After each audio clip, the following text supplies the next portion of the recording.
friends and subscribers, welcome to the Cricket Happening Show today. And on this Cricket Happening Show, it's going to be the fifth match of the Nidahas Trophy T20 in Sri Lanka, which is going to be played between India and Bangladesh. I'm going to do a brief preview of that, and then we'll have a look at the Pakistan Super League match today. It was the 25th match of the Pakistan Super League today, where Islamabad United were taking on the Multan Sultans, and Islamabad United were the victors by 33 runs. Liu Cronky played a smashing knock. So I'll talk about that and have a look at some cricket news as well, if time permits. So let's start the game today by talking about doing the preview of the fifth match of the Nidahas Trophy T20 in Sri Lanka, which is coming up tomorrow. Well, Bangladesh definitely would be on a definite high, no doubt about it, after beating Sri Lanka, even though Sri Lanka raised the highest total on that particular ground. So that was a sort of a really a great victory according to me. And India also, on the same token, would be buoyed up, as they also managed to beat Sri Lanka in the previous match. And not only that, India actually had lost to Sri Lanka previously, but won the next match. So that has given them some real boost.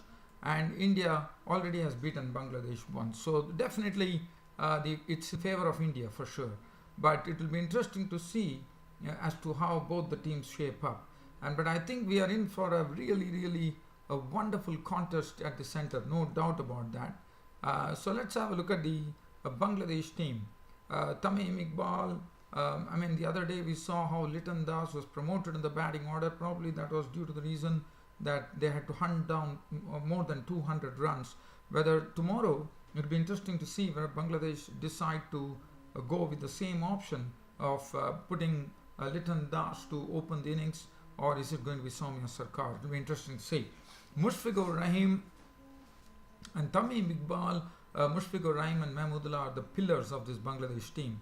If these three can contribute, Tamim Iqbal, Mushfiqur Rahim and Mahmudullah, not piece by piece, but all the three could contribute. They could really erect a very big total against India, and also it would be good against for chasing as well.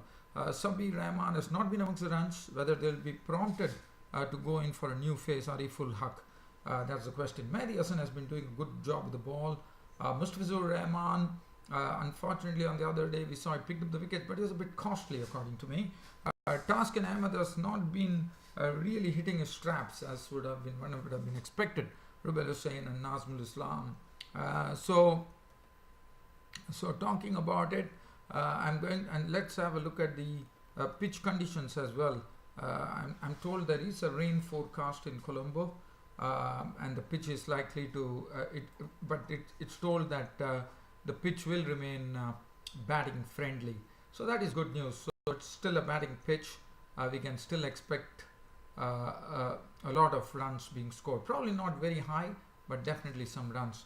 For India, the good thing happens to be that Shardul Thakur, who really had his bowling was absolutely lashed by Kushal Perera of Sri Lanka, really came into his own. He took it as a sort of a challenge, and I think he's a very quick learner.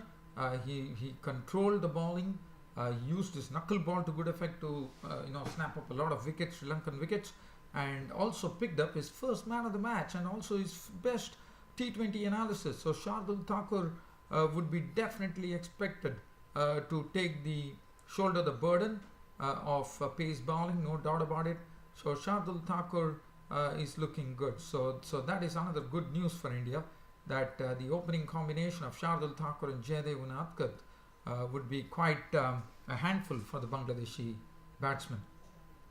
And then they have Vijay Shankar, who is doing the chipping in job of a bowler very well. Washington Sundar has been simply superb with his bowling. He has been bowling in such a fashion that he does not give more than 20 to 25 runs in his overs, and that itself says a lot about Washington Sundar. The right arm offie, Yuzvendra Chahal as usual has been doing, but he has been a bit costly, but as a leg spinner one could expect him to be a bit costly. The Indian batting would be expecting Rohit Sharma to get into some form. If Rohit Sharma and Shikhar Dhawan can both get into form at the same time, it could really, it will be a sort of a danger signal for Bangladesh. And KL Rahul would like to get amongst the runs as well. Suresh Raina the other day, what he did best was to attack. He was not deterred by the fact that India had lost both the openers. He decided the only way he is going to deal with the Sri Lankan bowling was to slam them for sixes and fours. And I'm sure Suresh Raina would be someone who will be keeping the same effort going. Manish Pandey, what one has seen from Manish Pandey is that he has proved what a reliable player he is. Every time he goes out to bat, you can see 30, 40 to 50 runs against his name, and that shows great consistency according to me. And Dinesh Karthik played that very sparkling knock in the company of Manish Pandey to set things right for India and take them to victory. So definitely we are in for a really, really good contest, and I think really it is going to be an interesting tussle at the center for sure. So that is as far as the preview is concerned. Now let's talk about the 25th match of the Pakistan Super League played between Islamabad United and Multan Sultans. So Islamabad United batted first, and Luke Ronchi was simply terrific with his batting. At the top of the order, he slammed 58 of 36 deliveries, which contained 6 fours and 3 sixes. Dumini was out for 6. Hales made 46 of 33, 5 fours and 2 sixes. Hussain Talat 36 of 21. Did his hitting very well of 4 fours, 1 6. Asif Ali was not out on 17 with 2 fours and 1 6. Fahim Ashraf was not out on 13. 185 for 4 was what Islamabad United put up on the board. The bowling, Shoaib Malik at 1 over for 10. Irfan went for 34. Sohail Tanveer was taken to the cleaners, 4 overs for 37. 1 for 29 for Tahir Gul to 26, and Whiteley was absolutely massacred. 3 overs cost him 45. The Multan Sultans lost the match. They lost the match to the Islamabad United. The difference was definitely 33 runs. But let's have a look at the Multan Sultans card. They lost both. In fact, they lost 3 wickets. Almost, they were really in the dumps. The only person who played was Kieron Pollard, who played a sole hand there. Could not get any support from any of the other Multan Sultans batsmen, and he tried his best, but as I said, the support was lacking from the other end, and that was the key, unfortunately. And the Multan Sultans were bowled out for 152. Pollard cracking 73 of 47 deliveries, 5 fours and 6 sixes. But you look at the card. Let's have a look at the bowling. The bowling was, I would say, everyone contributed. Samit Patel 2 for 11, 1 for 26 for Sami, 2 for 27 Fahim Ashraf, 2 for 30 Ahmad Butt, 2 for 33 Shadab Khan, and 2 overs, none for 21. Looking at the Multan Sultans batting card, as I said, nobody was able to provide any support to Kieron Pollard.